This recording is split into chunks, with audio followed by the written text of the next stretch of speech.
What began as a routine Senate hearing erupted into a political spectacle that captivated the nation. Senator Elizabeth Warren, armed with data and fiery rhetoric, aimed to dismantle Senator John Kennedy on live television.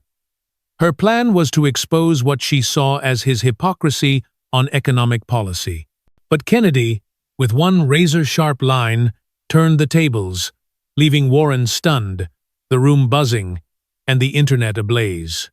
This wasn't just a debate, it was a masterclass in political theater. A moment that revealed the raw power of wit, timing, and the digital age. Let's unpack how a single exchange became one of the most talked-about political moments of 2025. It was supposed to be just another Senate committee, hearing dry, procedural, and forgettable. Held in a stately room in the Dirksen Senate office building, these hearings typically involve lawmakers poring over budgets, grilling witnesses, and trading polite barbs for the C-SPAN audience. But on this day in early 2025, the atmosphere was electric. The topic was economic policy, a perennial flashpoint, but the real tension stemmed from the clash of two larger-than-life figures: Massachusetts' Elizabeth Warren and Louisiana's John Kennedy. The political climate was already fraught. The 2024 election had left the country polarized, with debates over tax reform, wealth inequality, and corporate power dominating headlines. Social media platforms like X were battlegrounds for ideological warfare, amplifying every gaffe and zinger. Against this backdrop, the hearing promised more than budget talk. It was a chance for senators to score points in front of a national audience. The room was packed. Staffers shuffled papers, reporters adjusted their cameras, and spectators filled the gallery, sensing a showdown. Warren, a progressive icon known for her relentless advocacy for the middle class, sat with a thick binder of notes, her expression focused. Across the room, Kennedy, a conservative with a folksy charm and a knack for memorable quips, appeared relaxed, his eyes scanning the crowd. The contrast was stark. Warren's intensity versus Kennedy's calm. Both were seasoned combatants, but neither could predict how this day would unfold. When Elizabeth Warren took the microphone, the room fell silent. Known for her prosecutorial style, honed during her days as a Harvard law professor, Warren didn't waste time. Her target was Kennedy's voting record, particularly his support for a 2024 tax bill that offered significant breaks to corporations. To Warren, this was a betrayal of Kennedy's public persona as a champion of the little guy. You've said time and again that you care about the working class. Senator Kennedy, Warren began, her voice steady but sharp, her eyes locked on her opponent. You talk about small-town values, about families struggling to make ends meet. But when it came time to vote, you chose billion-dollar corporations over those same families. You sided with the boardrooms, not the break rooms. The accusation landed like a thunderclap. Senators glanced up from their notes. Reporters scribbled furiously. Warren pressed on, pulling out an arsenal of evidence: voting records, tax code analyses, and direct quotes from Kennedy's speeches. She painted a vivid picture of a senator who preached populism but practiced elitism. You can't claim to stand for Main Street while padding Wall Street's pockets, she said, her tone rising. The American people deserve honesty, not doublespeak. Warren's attack was meticulously planned. She cited statistics on wealth inequality, how the top 1% now held more wealth than the bottom 90%, and tied them to Kennedy's votes. She referenced soaring rent costs, stagnant wages, and corporate loopholes that, she argued, Kennedy's policies enabled. In Louisiana, families are choosing between groceries and gas, she said, but your tax breaks are funding private jets for CEOs. For a moment, Warren seemed unstoppable. Her delivery was passionate, her logic airtight. On paper, she had Kennedy cornered. The gallery murmured, and social media began to hum with clips of her takedown. Progressive accounts on X hailed her as a truth-teller, while hashtags like #Warren roasts Kennedy trended. But Warren's intensity, while formidable, had one blind spot. She underestimated her opponent. As Warren concluded her barrage, the room held its breath. All eyes turned to John Kennedy. A lesser politician might have faltered under the weight of Warren's accusations, reached for a scripted defense, or stumbled through a rebuttal. Not Kennedy. With the ease of a man who'd spent decades in the political arena, he leaned back in his chair, folded his hands, and flashed a small, knowing smile. It was the kind of smile that said, "I've been waiting for this." Then, looking Warren straight in the eye, Kennedy delivered a line that would echo across the internet. "Senator Warren, I've seen more common sense in a Louisiana crawfish boil than in your entire economic plan." The room erupted. Gasps mixed with laughter, and even Warren's allies couldn't suppress a chuckle. The line was vintage Kennedy folksy, biting and perfectly timed. But he wasn't done. With his slow Southern drawl, he began to dismantle Warren's arguments, not with a flood of statistics, but with a blend of humor and plain-spoken logic. "You talk about lifting up the working class, Senator," Kennedy said, his tone calm but pointed. "But all I hear is more taxes, more bureaucracy, and more red tape. You don't help the poor by punishing success. You help them by giving them a shot at it." He accused Warren of relying on emotional talking points while ignoring the real-world impact of her policies. "I may speak with a drawl," he added, "but I read the same bills you do, and I vote with my head, not my headlines." Kennedy's response was a masterclass in political counterpunching. He didn't just defend himself. He reframed the debate. Where Warren leaned on data, Kennedy leaned on narrative, painting her as an out-of-touch academic whose plans would strangle small businesses and burden families. He invoked images of Louisiana fishermen and single mothers, contrasting them with Warren's Washington solutions. And he did it all with a twinkle in his eye, as if he were sharing a story over coffee, not sparring in a Senate chamber. The chamber's energy shifted. Senators who'd been neutral now nodded subtly. Reporters exchanged glances, knowing they had a story. And on X, the clip of Kennedy's crawfish boil line was already racking up views. Warren, for her part, maintained her composure, but the momentum had slipped. Kennedy hadn't just responded, he'd stolen the show. The hearing was barely over before the internet took over. Within minutes, clips of Kennedy's comeback flooded social media. On TikTok, creators paired the crawfish boil line with dramatic sound effects and captions like "Savage." YouTube Shorts dubbed it "Warren versus Kennedy. Southern swagger wins."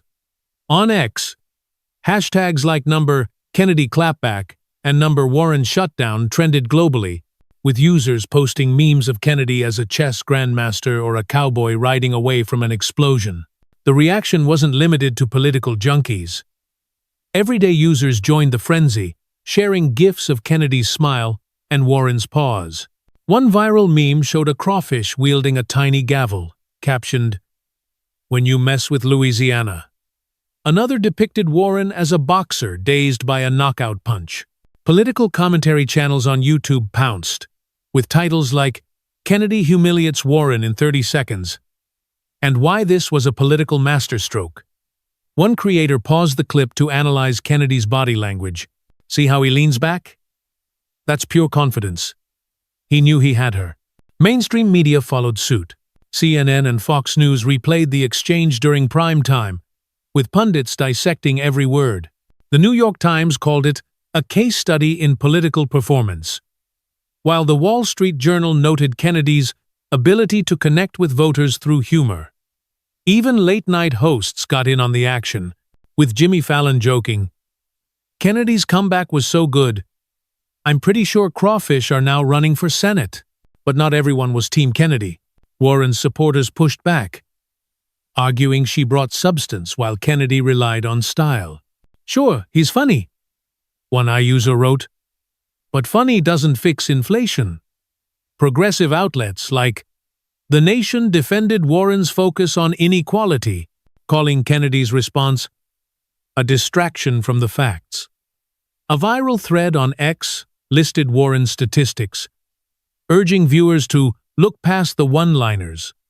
Still, the sheer volume of reactions pro and con showed the moment's impact.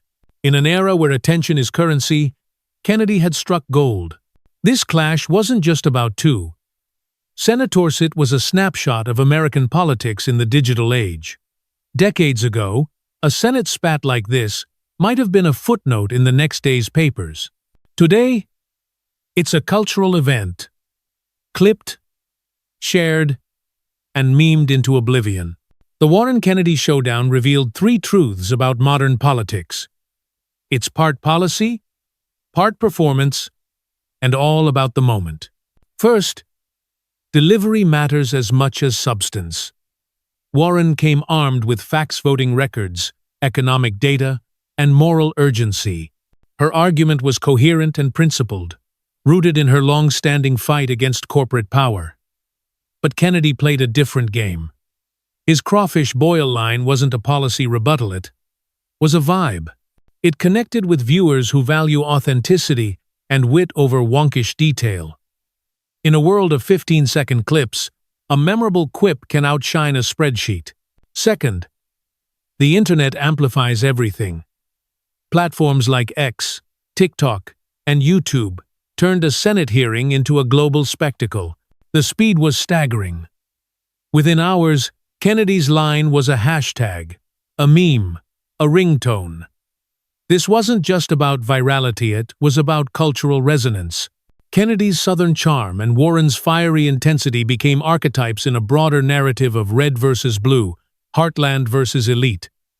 The internet didn't just report the story, it shaped it. Third, every politician is now a performer. The Senate chamber is no longer a closed arena. It's a stage where every word can be weaponized or celebrated.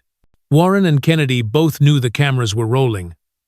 But Kennedy's experience as a communicator gave him the edge.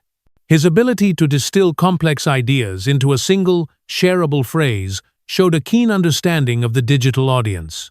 Warren, for all her brilliance, leaned on traditional debate tactics, logical, linear, and lengthy. In 2025, that's often not enough.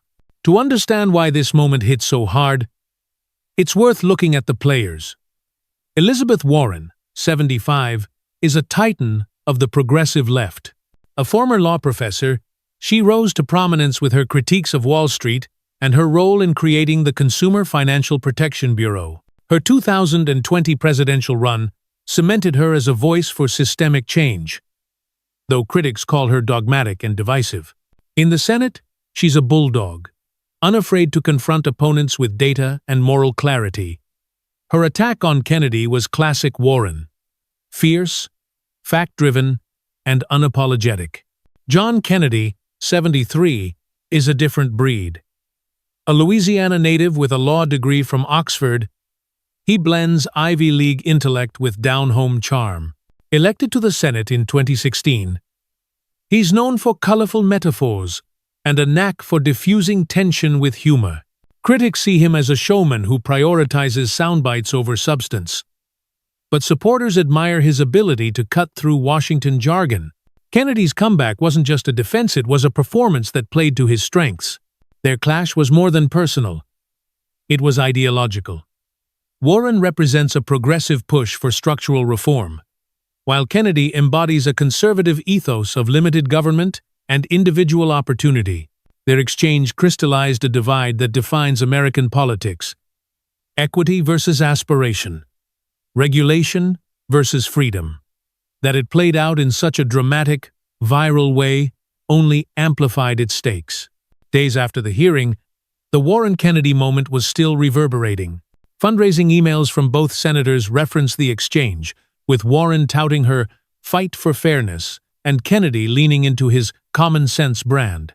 Political strategists took notes, with some predicting a surge in folksy rhetoric as candidates chase the next viral hit. On X, users debated whether Kennedy's line was genius or gimmickry, while Warren's allies urged her to Keep bringing the facts. The moment also sparked broader questions. Is politics becoming too theatrical? Does the internet reward style over substance? Should politicians lean into viral moments or resist the temptation? There's no easy answer. Warren's data-driven approach resonates with policy wonks and activists. But Kennedy's quip cut through the noise in a way facts often don't. Both approaches have merit. But in a fragmented media landscape, capturing attention is half the battle. For viewers, the takeaway is clear. Politics is no longer confined to the ballot box or the Senate floor. It's a 24/7 show, and we're all in the audience. Moments like Warren versus Kennedy remind us that democracy is messy, human, and increasingly shaped by the platforms we scroll. Whether you cheered Kennedy's wit or admired Warren's tenacity, one thing is certain. This wasn't just a hearing. It was a glimpse into the future of how we argue, persuade, and perform in the public square. What did you think of Kennedy's comeback? Was it a brilliant takedown or a clever distraction? Should politicians prioritize bold zingers or stick to the facts? Share your take, and let's keep the conversation going.